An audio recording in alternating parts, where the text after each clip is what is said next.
이번 시간은 결산 분계 연습을 해보도록 할게요. 그 이전에 자산, 부채, 수익, 비용에서 다 분계를 했던 내용들이 다시 나옵니다. 그러니까 최종 정리한다고 생각하시면 되는 거죠.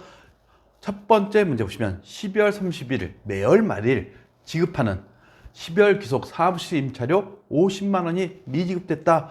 원래 12월 말일 날 지급해야 되는데 지금 미지급됐다 이겁니다. 그러면 차변의 임차료 50만 원이 되고 대변의 미지급이 되는 겁니다. 근데 만약 문제에서 지급기일이 지금 10월 말일이죠. 근데 내년도, 익년도 결산 이후라고 생각하시면 차변의 임차료 하면서 대변의 미지급 비용이 된다는 거, 이것을 아셔야 돼요. 그러면 미지급금하고 미지급 비용의 차이를 아셔야겠죠.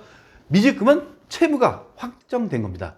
즉 12월 말일 기준으로 보시면 확정 채무기 때문에 미지급금을 쓰는 거예요. 근데 만약 지급기일이 내년도 1월 5일이다 이러면 아직 확정되지 않죠. 내년도 1월 5일 돼야지 채무가 확정되는 겁니다. 근데 우리는 발생주의에 따라서 1월 1일부터 12월 30일까지 비용을 인식하죠. 따라서 요 비용을 인식하는 개정 과목, 이것을 우리는 추정 채무라고 합니다. 미지급 비용 50만 원 이렇게 추정 채무를 해갖고 미지급 비용을 인식하시면 되는 겁니다. 두 번째, 당기 차입금에 대한 미지급이자 12만 원을 계산하다. 이것은 미지급 비용이죠. 차변의 이자 비용, 대변의 미지급 비용, 우리 다 배웠던 내용입니다. 세 번째 보시면 당기분 차량 운반구 감가상각비는 60만 원, 비품 감가상각비는 40만 원이다. 우리는 구분한다고 그랬습니다. 프로그램에 입력할 적에 이게 차량 운반구인지 비품의 감가상각 누계액인지 구분한다고 그랬죠. 따라서 입력할 적에 대변의 감가상각 누계 60만 원, 차량 운반구에 대한 겁니다. 그리고 비품에 대한 감가상각 누계, 이것을 입력하고 나서 차변의 감가상각비 비용 인식하시면 되는 겁니다. 네 번째, 기말 현재 보험료. 보험료는 판관비죠. 이미 보험료의 판관비가 계산되어 있다는 얘기입니다. 근데 미경과분, 즉 미경과분은 내년도 비용이라는 얘기죠. 결국 자산을 잡으라는 얘기예요. 즉 차변의 성급비용 14만 원, 대변의 보험료 14만 원 이렇게 하시는 겁니다. 즉 보험료를 취소한 거죠. 보험료 취소한 분계를 하시면 되는 겁니다. 다섯 번째, 당기 대여금에 대한 이자 미수액. 차변의 미수익이 되는 거죠. 그리고 대변의 이자 수익, 즉 수익을 인식하는 분계를 하시면 되는 겁니다. 그 다음에 일곱 번째 보시면 소모품 미사용액은 8만 원이라고 됐어요. 근데 구입 시 비용 처리했다는 얘기입니다. 즉 차변의 소모품비, 대변의 현금 이렇게 했다는 얘기죠. 근데 기말고 보니까 아직 사용하지 않은 게 8만 원이에요. 그러면 자산을 잡으셔야겠죠. 따라서 차변의 자산, 소모품, 대변의 소모품비 8만 원 이렇게 하시면 되는 겁니다. 만약 우리 구입 시 자산 처리했다고 가정합시다. 10만 원의 자산, 즉 차변의 소모품, 대변의 현금 이렇게 했다고 가정하시면 결국 10만 원 중에서 미사용액은 8만 원이니까 얼마 사용했다는 얘기입니까? 2만 원 사용했다는 얘기죠. 따라서 차변의 소모품비, 대변의 소모품 2만 원 이렇게 회계 처리하시면 되는 거예요. 그리고 여러분들이 비용 처리했다, 자산 처리했다, 그에 따라서 결산 시 분계가 틀려지는 겁니다. 그 다음에 이자 비용 360만 원은 당기 4월에서 차기 3월분까지다. 결국 1년치란 얘기죠. 그러면 1년치에 대해서 우리 차기 3월분까지니까 3개월치에 대해서 성급 비용을 잡으시면 되는 거죠. 결국 360만 원 나누기 12개월 하면 1개월치가 되는 거예요. 여기에 3개월치에 하시면 90만 원이 성급 비용이 되는 거죠. 따라서 차변의 성급 비용, 대변의 이자 비용 이렇게 하시면 되는 겁니다. 그 다음에 10번째, 인출금 계정을 정리하다 하면서 합계잔액 계산표 줬어요.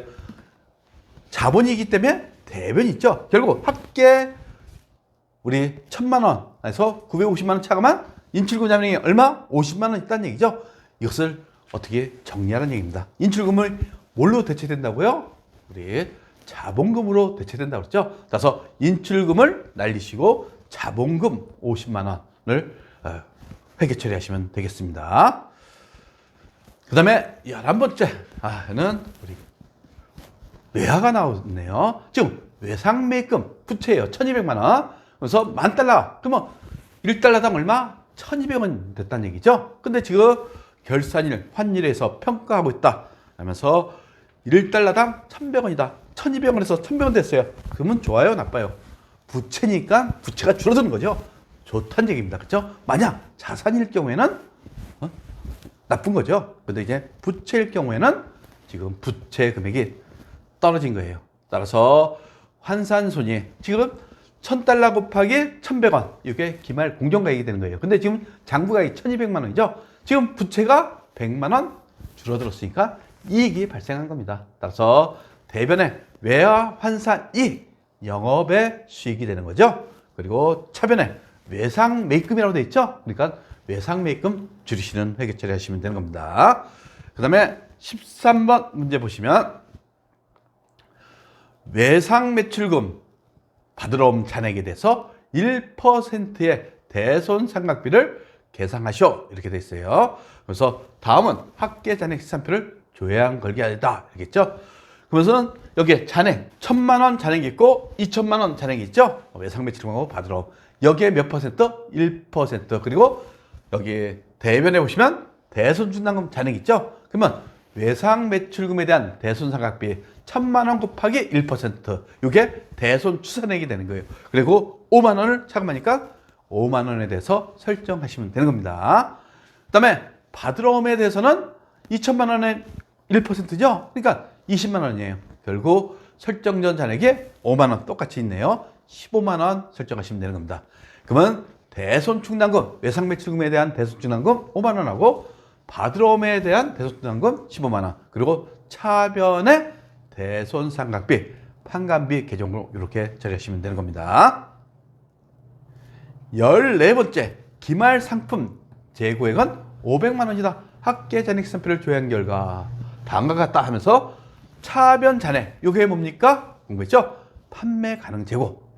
4,450만 원 판매 가능 재고예요. 여기에 500만 원 뿐이 없대요. 가보니까. 그러면 나머지는 팔렸다고 보는 거죠. 따라서 매출원가는 판매 가능 재고에서 기말 상품 재고에 500만 원 차감이니까 3,950만 원이 상품 매출원가가 되는 겁니다.